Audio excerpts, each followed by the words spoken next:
on the night of January 17, 1991. An aircraft that officially didn't exist flew over one of the most heavily defended cities on the planet. No radar picked it up. No alarm sounded. No surface-to-air missile battery tracked it.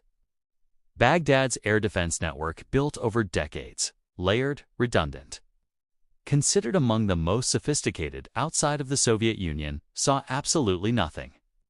And then the sky over the Iraqi capital exploded. Precision-guided bombs dropped from an invisible aircraft destroyed command bunkers, communication centers, and air defense headquarters with surgical accuracy. The pilots who flew those missions described flying through storms of anti-aircraft fire that wasn't even aimed at them, because Iraqi gunners were shooting blindly into the darkness with no idea where the attack was coming from. That aircraft was the Lockheed F-117 Nighthawk, and the story of how it came to exist, the secret programs. The crashes in the Nevada desert. The pilots who flew aircraft so unstable they required computers just to stay airborne. It's one of the most extraordinary hidden chapters in the history of aviation. To understand the F-117, you have to go back to a problem that had haunted military planners since the dawn of the jet age: radar. By the late 1950s and into the 1960s, radar-guided surface-to-air missiles had fundamentally changed the equation of air warfare. The shoot-down of Francis Gary Powers and his U-2 spy plane over the Soviet Union on May 1, 1960, made it brutally clear: altitude alone was no longer protection. Speed alone wasn't either. The SR-71 Blackbird could outrun missiles, but it was expensive, limited in numbers, and couldn't carry weapons. If you wanted to strike a defended target deep inside enemy territory and actually survive the experience, something entirely new was needed. The question that kept coming back was simple and almost impossibly difficult. What if the enemy just couldn't see you? Not couldn't catch you. Not couldn't shoot you down before you escaped.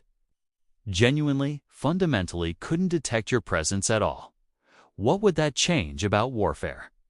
As it turned out, it would change everything. The intellectual foundations of stealth technology trace back, surprisingly, to a Soviet scientist. In 1964, Pyotr Efimtsev, a physicist working for the Moscow Institute of Radio Engineering, published a theoretical paper on electromagnetic scattering from surface shapes.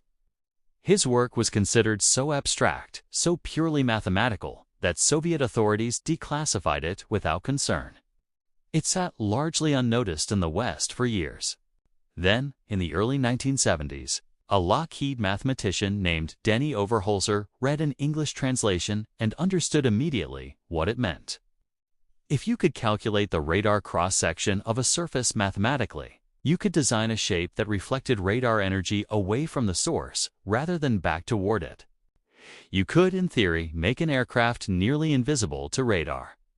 Overholser brought the idea to Ben Rich, who had taken over the legendary Lockheed Skunk Works, the secretive, advanced development division responsible for the U-2 and SR-71 after the retirement of Kelly Johnson.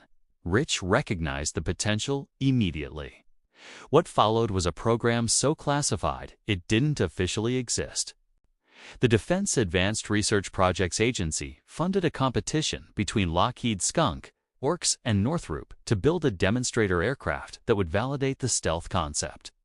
Lockheed's entry, a faceted, angular design that looked almost like a geometric art project, was called Have Blue. Have Blue flew for the first time on December 1, 1977, at the classified test facility at Groom Lake, Nevada, the base the world would come to know as Area 51. The pilot on that first flight was Bill Park, a veteran Skunk Works test pilot. The aircraft was deeply unconventional. Its faceted surfaces, flat angular panels designed to scatter radar returns and directions away from the emitting antenna, made it aerodynamically unstable by nature. No human pilot could physically fly it without the fly-by-wire computer systems making thousands of micro-adjustments every second. Park later described the experience as unlike anything he had ever flown. to have blue demonstrators were built. The first was lost in a crash in May 1978, when a landing gear malfunction caused it to come in hard and catch fire. Bill Park ejected successfully, but was seriously injured. The second was lost in July 1979 when test pilot Ken Dyson ejected after an engine fire. Both crashes were secret. Both aircraft were buried at the test site, and the program continued, because Half Blue had done something remarkable.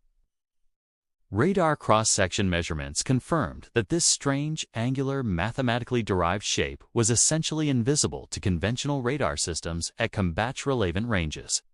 The concept worked. In 1978, the Air Force authorized full-scale development of an operational stealth strike aircraft. The program was called Senior Trend. The production aircraft would become the F-117 Nighthawk, and despite carrying an F designation suggesting a fighter, it was always a strike aircraft. The designation was partly deliberate misdirection. Lockheed built 5 full-scale development aircraft and 59 production models. The manufacturing process was unlike anything the company had done before. The precise angles of each faceted panel had to be maintained to exacting tolerances. The aircraft was coated in radar-absorbing materials that required careful handling and regular maintenance. Even the engine exhaust was designed to minimize both radar and infrared signatures. The exhaust slots were shaped to mix cool air with the hot, exhaust gases before they exited the aircraft, reducing the heat signature that heat-seeking missiles rely on.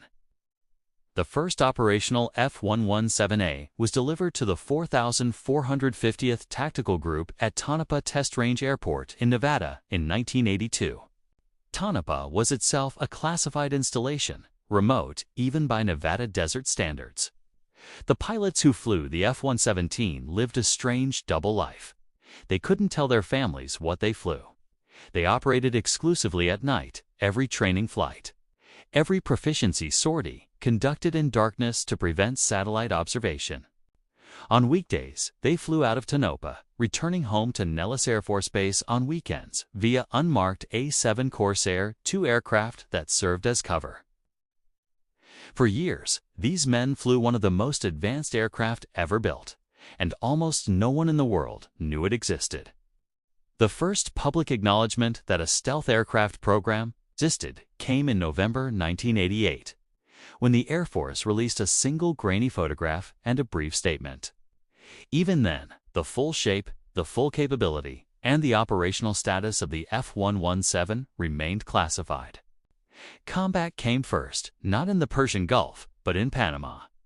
On the night of December 19, 1989, during Operation Just Cause, 2 F-117As from the 37th Tactical Fighter Wing dropped GBU-27 laser-guided bombs near Rio Haito Airfield, intended to disorient Panamanian defense forces before a parachute assault. The results were debated. The bombs missed their intended aim points, but the F-117 had fired its first shots in anger. What happened 18 months later was something else entirely.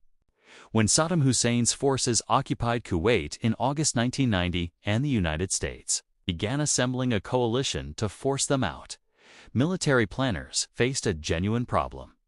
Iraq had built an integrated air defense network over the previous decade. Soviet-supplied SA-2, SA-23, SA-6, and Roland surface-to-air missile systems, hundreds of anti-aircraft artillery pieces, and a command and control infrastructure linking them all together. Conventional strike aircraft flying into that environment would face catastrophic losses.